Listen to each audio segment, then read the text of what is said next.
ഗുരു ബ്രഹ്മ ഗുരു വിഷ്ണു ഗുരുദേവോ മഹേശ്വര ഗുരു സാക്ഷാൽ പരബ്രഹ്മ തസ്മൈ ശ്രീ ഗുരുവേ നമഃ.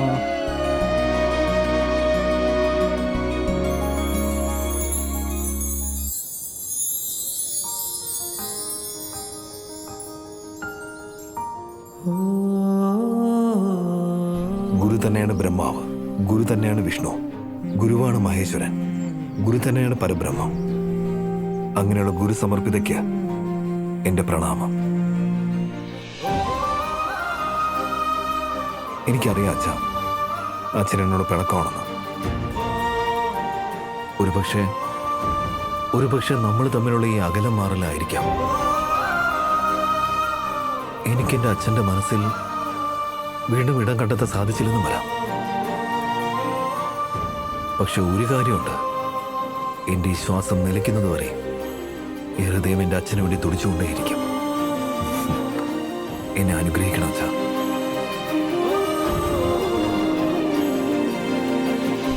വാവ്, നല്ല ഭംഗിയുണ്ടല്ലേ?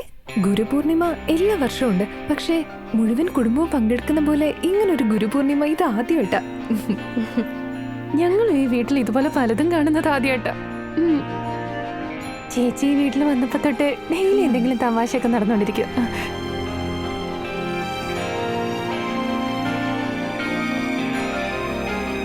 ആ ശരി. അയ്യോ വേണ്ട വേണ്ട വേണ്ട വേണ്ട, മതി മക്കളെ മതി. അയ്യോ മോളെ, സന്തോഷത്തോടെ സന്തോഷത്തോടെ സന്തോഷത്തോടെ ഇരിക്കും. മോളും നന്നായിരിക്കും. തൻ്റെ പഴയ തെറ്റുകളൊന്നും ഇനി ആവർത്തിക്കില്ല എന്ന് വിചാരിക്കുന്നവരില്ലേ, ഈ ദിവസം ഗുരുവിൻ്റെ അനുഗ്രഹം അവർക്ക് മാത്രമേ കിട്ടൂ.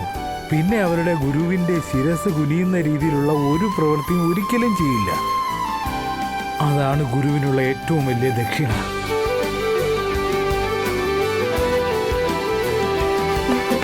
അയ്യോ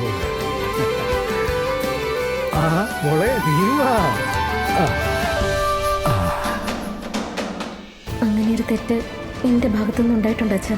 ഞാനിപ്പോൾ ജോലി ചെയ്യുന്നത് ഗുലാബ് ബംഗ്ലാവിലാണെന്ന് ഇതുവരെ ഞാൻ അച്ഛനോട് പറഞ്ഞിട്ടില്ല. പേടി കൊണ്ടാണ്. എന്തെങ്കിലും ഇതിനെക്കുറിച്ച് അച്ഛൻ അറിയുമ്പോൾ അച്ഛനത് വേദന ഉണ്ടാക്കില്ലേ?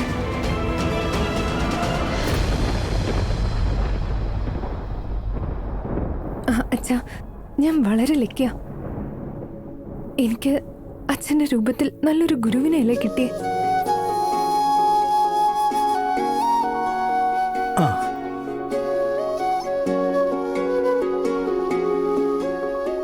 ഇതാ മോളെ പ്രസാദം, ഇതാ മോക്ക്. എനിക്ക്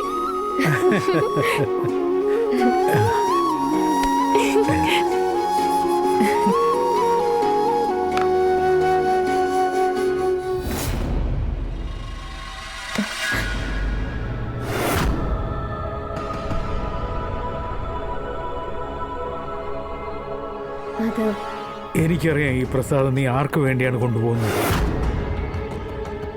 ഗുരു ശിഷ്യബന്ധത്തിന്റെ പവിത്രത കാത്തു സൂക്ഷിക്കുന്നവർക്ക് വേണ്ടി മാത്രമാണ് ഈ പ്രസാദം.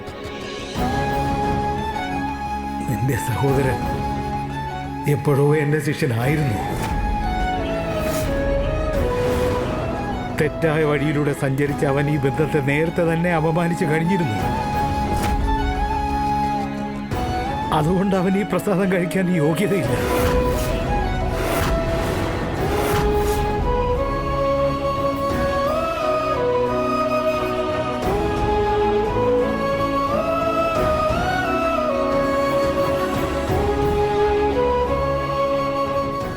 അച്ഛനും സൂരജിനിടയിൽ ഇത്ര അകലം വരാൻ മാത്രം എന്ത് പ്രശ്നമുണ്ടായേ?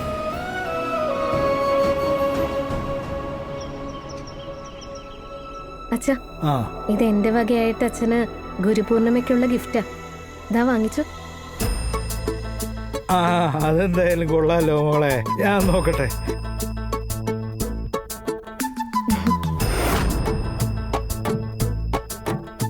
എടതി പിള്ളേർ ശരിക്കും വലുതായി തുടങ്ങിയല്ലേ, ജീവിതത്തോടുള്ള കാഴ്ചപ്പാടൊക്കെ മാറി.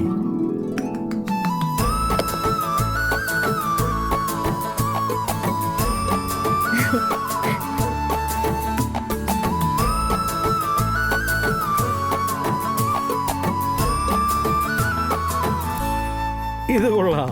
അച്ഛനത് ശരിക്കും ഇഷ്ടപ്പെട്ടോ അതോ വെറുതെ പറയുവാണോ? മോളെ, എനിക്ക് ഇഷ്ടപ്പെട്ടു. അഥവാ ഇപ്പോ സ്വന്തം മക്കള് അച്ഛനും അമ്മയ്ക്കും കളിമണ്ണ് കൊണ്ടു കൊടുത്താലും അവർക്കത് സ്വർണത്തിന് തുല്യമായിരിക്കും.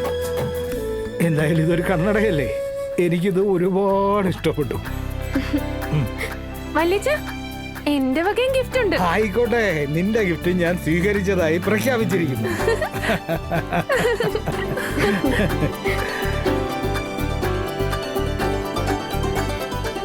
ഡീ മടിച്ചു പാറു, ഇവിടെ വാ.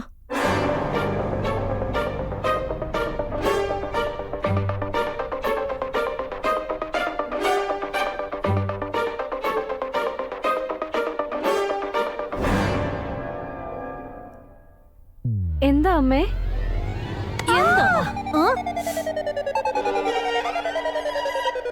അമ്മ, എനിക്ക് വേദനിക്കുന്നു അമ്മേ. നിന്റെ കയ്യിൽ പിടിച്ചുകൊണ്ട് എന്തെല്ലാം കാര്യങ്ങളാ പഠിപ്പിച്ചു തന്നത്. ഇന്ന് ഗുരുപൂർണിമയ്ക്ക് എന്തെങ്കിലും സമ്മാനം തരണോ നിനക്ക് അറിയില്ലായിരുന്നോ? അമ്മേ അമ്മേ അമ്മേ അമ്മേ, ഞാൻ ആലോചിച്ചപ്പം ഈ ചെറിയ ഗിഫ്റ്റ് ഒക്കെ എന്തിനാ? വലിയ ഗിഫ്റ്റ് അല്ലേ വേണ്ടത്? പിന്നെന്താന്ന് വെച്ചാലേ, കടയിൽ വലിയ കച്ചവടമൊന്നും ഇല്ലല്ലോ, അതുകൊണ്ട് കാശൊന്നും മിച്ചം ഉണ്ടായിരുന്നില്ല.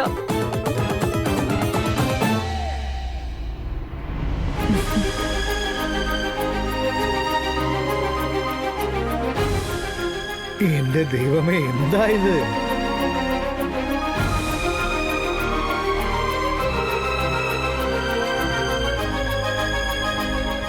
ഇതെന്താ മോളെ? ചെറിയൊരു ഗിഫ്റ്റാ, ഗുരുപൂർണിമയ്ക്ക് എന്റെ വകയായിട്ട്.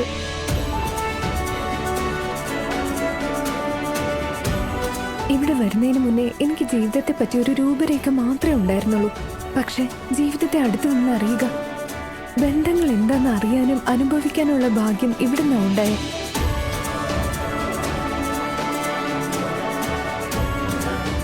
എന്നെ ഇഷ്ടപ്പെടാതിരുന്നിട്ട് പോലും നിങ്ങൾ എല്ലാവരും എന്നെ ഒരുപാട് കാര്യം പഠിപ്പിച്ചിട്ടുണ്ട്.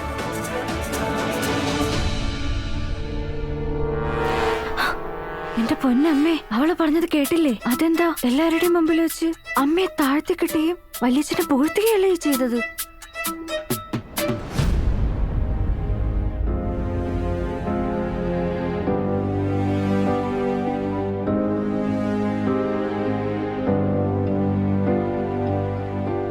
അമ്മേ,